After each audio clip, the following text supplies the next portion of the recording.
కొంచెం చిన్న చిన్న ముక్కలుగా కట్ చేసుకుంటాను. ఆ తర్వాత ఏం చేస్తానో చూపిస్తాను. ముందుగా మనం ఈ ఆల్బుకార్ని ఇలా చిన్న చిన్న ముక్కలుగా కట్ చేసుకుందాం. ఇది స్కిన్తో పాటు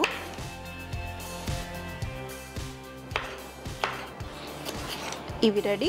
అలాగే ఇక్కడ మన కివి ఉంది. ఈ కివిని కూడా కంపల్సరీగా స్కిన్ తీయాల్సిందే. చక్కటి గ్రీన్ కలర్ ఫ్రూట్ ఇది. ఇది యాక్చువల్గా మార్కెట్లో దొరుకుతుంది. మీరు సూపర్ మార్కెట్స్కి వెళ్తే ఎక్కువగా దొరుకుతాయి. తీసుకొచ్చేసి మీరు రకరకాలైన షేక్స్ చేసుకోవచ్చు. అలాగే స్వీట్స్ చేయడానికి కూడా వాడుకోవచ్చు. చూడండి ఇలా. ఇప్పుడు మనం దీన్ని కూడా ముక్కలుగా కట్ చేసుకుందాం. ఒక్కొక్కసారి పుల్లగా ఉంటాయి ఇవి, ఒక్కొక్కసారి స్వీట్గా ఉంటాయి. కానీ మధ్య మధ్యలో ఈ గింజలు తగులుతూ ఉంటే ఎంత టేస్టీగా ఉంటాయంటే అంత టేస్టీ. అలాగే మనం హాఫ్ యాపిల్ని కూడా తీసుకుని ముక్కలుగా కట్ చేసేసి ఇవి కూడా చిన్న చిన్నగా పొట్టు తీసేస్తున్నా. దీన్ని యాక్చువల్గా ఇలాంటి వాటికి మీరు గ్రీన్ కలర్ యాపిల్స్ వాడితే టెక్స్చర్ అనేది బాగుంటుంది. మీరు గ్రీన్ కలర్ యాపిల్ తీసుకుంటే మరీ సన్నగా వద్దు, మామూలుగా మీడియం సైజ్. ఇక్కడ మనం పాన్ పెట్టేసుకుని ఇప్పుడు వీటిని ఇందులో వేసుకుని మంచిగా కొంచెం షుగర్ సిరప్లో లైట్గా కుక్ చేసుకుంటే మనకి కాస్త స్వీట్ టచ్ వస్తుంది. అలాగే కొంచెం మనకి పాన్ కేక్స్ అయిన తర్వాత అందులో మనము ఈ ఫ్రూట్స్ అలాగే కొంచెం ఈ సిరప్ని వేసుకుని పైన విప్పింగ్ క్రీమ్ వేసుకుని తింటే చెప్తూ ఉంటేనే నాకు నోట్లో నీళ్ళు వచ్చేస్తున్నాయి, అంత టేస్టీగా ఉంటుంది. సో మరి ఇక్కడ మనం కాస్త ఈ ఏదైతే క్యాస్టర్ షుగర్ పెట్టుకున్నామో ఈ షుగర్ని దీంట్లో వేసేసి ఇందులో మనం ఈ ఫ్రూట్స్ని వేసుకుందాం. మరి ఇక్కడ మన ఫ్రూట్స్ అన్నీ వేసేసాను చూడండి. అలాగే ఇందులో మనం ఒక క్యూబ్ లేదా ఒక హాఫ్ క్యూబ్ బటర్, మీరు ఎక్కువగా ఫ్రూట్స్ వేసుకుంటే కొంచెం ఎక్కువగా బటర్ వేసుకోండి. ఈ బటర్ వేయటం వల్ల మనకి షైనీ టెక్స్చర్ అనేది వస్తుంది మన ఫ్రూట్స్కి. అలాగే ఇందులో కాస్త దాల్చిన చెక్క పొడి ఫ్లేవర్ కోసం. చాలా చక్కటి కాంబినేషన్ అండి, ఫ్రూట్స్కి దాల్చిన చెక్క పొడి చాలా చక్కటి కాంబినేషన్. వీటిని ఇప్పుడు మనం ఇంకొక 2 minutes వరకు కుక్ చేద్దాం. లైట్గా మన సిరప్ కొంచెం థిక్ అయ్యేంత వరకు కుక్ చేసుకుని మనం సర్వ్ చేయటమే. చల్లగా సర్వ్ చేయండి, వేడిగా సర్వ్ చేయండి, చాలా టేస్టీగా ఉంటుంది. మిక్స్ చేసేద్దాం. దాల్చిన చెక్క ఫ్లేవర్ వచ్చేస్తుంది, వాసన వచ్చేస్తుంది. మన షుగర్ సిరప్ ఇంకొంచెం పల్చగా ఉంది. మీరు స్వీట్నెస్ కూడా చెక్ చేసుకోవచ్చు. మరి అసలు స్వీట్ ఎక్కువగా లేదు, సో ఇంకొంచెం షుగర్ వేసేస్తున్నాను. కొంచెం టమాటా కూడా వేసుకుందాం. టమాటాలు మీకు వద్దు అనుకున్నా ఈ గ్రేవీ బ్రహ్మాండంగానే ఉంటుంది. మరి దీంట్లో తగినన్ని నీళ్లు పోసేసి దీన్ని మూత పెట్టి చక్కగా చికెన్ అంతా చక్కగా ఉడికిపోయేంత వరకు కుక్ చేసుకుందాం. ఆల్రెడీ ఉడికిపోయిన శనగలు, మరి ఈ చికెన్ కూడా పర్ఫెక్ట్గా కుక్ అవ్వాలి. మూత పెట్టి కుక్ చేసుకుందాం. లాస్ట్లో ఆ సాల్ట్ అది కూడా చెక్ చేసుకుందాం. తర్వాత ఎన్నో రకాల చికెన్ కర్రీలు చేసుకుంటాం, కానీ చూసారు కదా పెరుగు టమాటాలు వేసినా ఎంత చక్కగా గ్రేవీ రెడీ అయిపోయిందో. దీంట్లో తగినంత ఉప్పు కూడా వేసేసుకుందాం. దీంట్లో కొత్తిమీర కూడా సన్నగా తరిగేసి వేసుకుందాం. కాబూలీ శనగలు అన్నీ వేసేసి కర్రీ రెడీ అయిపోయింది. చికెన్ కూడా ఎంతో ఈజీగా కుక్ చేసేసుకున్నాం. ఉప్పు వేసాను, మరొక్కసారి కలిపి దీన్ని టేస్ట్ చూద్దాం. పుట్నాల పొడి కొంచెం వేయడం వల్ల చక్కటి గ్రేవీ, సిల్కీ గ్రేవీలా తయారై బ్రహ్మాండంగా ఉంది.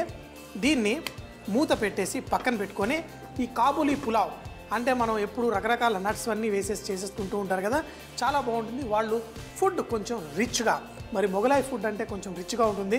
కొంచెం అంత కుంకుమ పువ్వు నీళ్లు కూడా వేసి చక్కగా రంగులుగా వచ్చే ఈ అన్నాన్ని రకరకాల నట్స్ వేసి చక్కగా ఎంజాయ్ చేస్తారు. మరి ఆ పులావ్ని కూడా మనం సాధారణమైన అన్నంతో, అంటే ఎప్పుడు బాస్మతి రైసే కాదు, మామూలు అన్నంతో కూడా మనం చేసుకోవచ్చు. మరి దాంతోపాటు చేసుకొని దాంతోపాటు వడ్డించేసుకుందాం. ఒక పక్క ఏమో మన చికెన్ కర్రీ కుక్ అవుతూ ఉంది. మరి మన కాబూలీ పులావ్ అంటే చాలామంది దానిమ్మకాయ గింజలు వేసేసుకొని చేసుకుంటారు. అలా కాకుండా మనం క్యారెట్ కూడా చక్కగా ఇలా లావుగా తురిమి వేసుకొని మన డిష్ని తయారు చేసుకోవచ్చు. చాలా టేస్టీగా ఉంటుంది. కాబూలీ పులావ్ కోసం మరి క్యారెట్ చక్కగా తురిమేసుకున్నాం. అలాగే దీంట్లో నట్స్ అయితే రకరకాల నట్స్, బాదాం పప్పు, జీడిపప్పు, పిస్తాషు, ఇవన్నిటిని కొంచెం ముక్కలుగా చేసేసుకొని వేసుకుంటారు. చెప్పాను కదా ముందే, వాళ్ళు చేసే వంటలు రుచిగా ఉంటాయి, మరి తినేటప్పుడు కూడా మంచిగా చక్కగా టేస్టీగా ఉండాలి. బాదాం పప్పునైతే కొన్ని ముక్కలుగా చేసి వేసుకోవడం బెటర్. జీడిపప్పు కావాలంటే కొంచెం పెద్దగా ఉన్నా తినగలం. బాదాం పప్పు అయితే కొంచెం గట్టిగా ఉంటుంది కాబట్టి దాన్ని లైట్గా ఇలా కట్ చేసేసి వేసుకోవడం బెటర్. జీడిపప్పు రెడీ, మన ఇవన్నీ రెడీ. అలాగే మన కిస్మిస్ కూడా మరీ ఎక్కువద్దు, మరీ తీపి ఎక్కువైతే మనకి కూరతో తినడానికి కొంచెం కష్టంగా ఉంటుంది. ఈ మాత్రం కిస్మిస్ తీసుకొని ఇందులో వేసేసుకుందాం. మరి కిస్మిస్ని కూడా కావాలంటే లైట్గా ఇలా కట్ చేసుకుందాం. అంతేకాకుండా మనకి మిరియాల పొడి, జీలకర్ర, అన్నం అన్నీ రెడీగా ఉన్నాయి. మరి స్టార్ట్ చేసేసుకుందాం. ముందుగా దీంట్లో కొంచెం నెయ్యి వేసుకుంటారు, కానీ నేను మాత్రం నూనె వేస్తున్నాను. ముందుగా మనం జీలకర్ర, కొంచెం అంత జీలకర్ర చిట్టుపట్లాడిన తర్వాత ముందుగా కట్ చేసుకున్న కిస్మిస్ వీటన్నిటిని మనం ఈ నూనెలో వేసి లైట్గా వేయించేసుకుందాం. దీన్ని చక్కగా జాగ్రత్తగా వేయించుకోవాలి, ఎందుకంటే కిస్మిస్ కొంచెం మాడినా మనకి టేస్ట్ అంతా పాడైపోతుంది. ఈ నూనెలో మన కిస్మిస్ లైట్గా ఉబ్బి కొంచెం పొంగగానే మనం క్యారెట్ తురుమును కూడా మనం వేసేసుకుందాం. కొంచెం పుల్లలుగా కట్ చేస్తున్నాను, లేదు అంటే కొంచెం పొడుగ్గా కూడా పుల్లల్లా కట్ చేసుకోవచ్చు. దాంట్లో వేసి ఈ క్యారెట్ని కూడా ఇలా టాస్ చేసుకొని దీంట్లో కొంచెం ఉప్పు, ఎందుకంటే రైస్ కూడా వేసుకుంటాం కదా, దానికి తగినంత ఉప్పు కూడా ఇందులో వేసుకుందాం. ఇప్పుడు సాధారణమైన మన మసూరి రైస్, ఏ రైస్ అయినా పర్లేదు, దీంతో పాటు వేసుకొని మన ఈ కాబూలీ పులావ్ రెడీ అయిపోతుంది. ఈ రైస్ రెడీ అయిపోయింది. దీంట్లో చివరిగా కొంచెం అంత కుంకుమ పువ్వు నీళ్లు, అంటే ఆ రైస్లో ఆ కుంకుమ పువ్వు సువాసన రావడం కోసం కొంచెం అంత కుంకుమ పువ్వు నీళ్లు కూడా వేసి దాన్ని కూడా ఒక్కసారి టాస్ చేసేసుకొని దీంతో పాటు మన ఈ చికెన్ కర్రీని కూడా వడ్డించేసుకుందాం. మన చికెన్ కర్రీ కూడా రెడీ అయిపోయింది. ఇప్పుడు ఈ శనగల కూర, మన ఈ కాబూలీ పులావ్ని వడ్డించేసుకుందాం. అసలు సిసలైంది మర్చిపోయాను, దాంట్లో మిరియాల పొడి చివరిగా కొంచెం వేసేసి టాస్ చేసుకుంటే దీని టేస్ట్ మరింత గొప్పగా ఉంటుంది. దీన్ని ఇలాగే తినేసేయచ్చు, ఇలా చికెన్ కర్రీ దేంతో వడ్డించుకున్నా బాగుంటుంది. కానీ వాళ్ళ ఫుడ్ ఎలా చేసుకున్నా దాంట్లో కొంచెం అంత రిచ్నెస్, క్రీమ్ వేసుకుంటారు, ఇలా రకరకాల డ్రై ఫ్రూట్స్ వేసుకుంటారు, పెరుగు వేసుకుంటారు, పాలు పోసి వంటలు చేసుకుంటారు. సో మరి దీన్ని చక్కగా టేస్ట్ చేసి చూద్దామా ఎలా ఉందో మన కాబూలీ డిషెస్. ఈరోజు మన రైస్ కూడా రెడీ అయిపోయింది.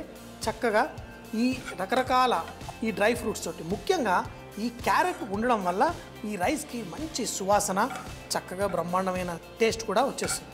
డ్రై ఫ్రూట్స్ వేసాము, అంతేకాకుండా వాటిని చక్కగా కొంచెం లైట్గా వేగడం వల్ల దీంట్లో మరింత టేస్ట్ వచ్చేస్తుంది. ఆ క్యారెట్ వల్ల కూడా మంచి సువాసన వచ్చేస్తుంది. ఈ చికెన్ కర్రీని కూడా దీంతో పాటు వడ్డించుకుందాం. చికెను బోల్డ్ అన్ని శనగలు, చికెను బోల్డ్ అన్ని శనగలు, మళ్ళీ చికెను బోల్డ్ అన్ని శనగలు, ఇలా ఈ శనగలన్నిటిని చక్కగా ఇందులో ఉడికి దానికి మంచి టేస్ట్. కానీ మర్చిపోవద్దు, ఈ గ్రేవీ ఇంత చూడడానికి అందంగా రావడం కోసం పెరుగులో కొంచెం అంత పుట్నాల పొడి కూడా వేసేసి రెడీ చేసేసుకున్నాము.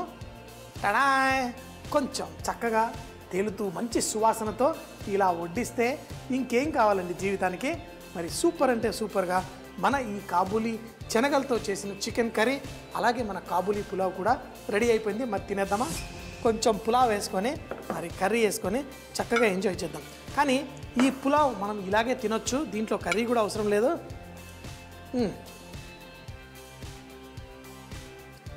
ఆ క్యారెట్ వేయడం వల్ల మంచి టేస్ట్ వచ్చేసింది. కాలేజ్కి కానీ, స్కూల్కి కానీ, ఆఫీస్కి కానీ డబ్బా కట్టేటప్పుడు పొట్టి పులిహారన్నము లేకపోతే ఇంకేం చేయాలి పెరుగన్నం కాకుండా ఎంతో సింపుల్గా కొంచెం నట్స్ వేసుకొని క్యారెట్ వేసుకుంటే ఇది 4-5 గంటల తర్వాత కూడా మంచి టేస్ట్ ఉంటుంది. మరి తప్పకుండా ఇలా క్యారెట్ కాబూలీ పులావ్ మీరు చక్కగా ఇంట్లో చేసుకోవచ్చు. అంతేకాకుండా మనం చేసుకున్న కూర కూడా మంచి గ్రేవీ తయారైంది. దీన్ని కూడా కమ్మగా చక్కగా తిని ఎంజాయ్ చేద్దాం. మరి ప్రతి బైట్లో మంచి సువాసనగా, మంచి టేస్టీగా మన ఈ పెరుగు అన్నీ వేసి మన కాబూలీ చనాతో చేసిన చికెన్ కర్రీ చాలా అద్భుతంగా ఉంది. మరి చేసుకోండి, తినండి, వారేవానండి. ప్రతి బైట్లో మంచి టేస్ట్ ఇలా అంటే అంత పర్ఫెక్ట్గా రావాలి.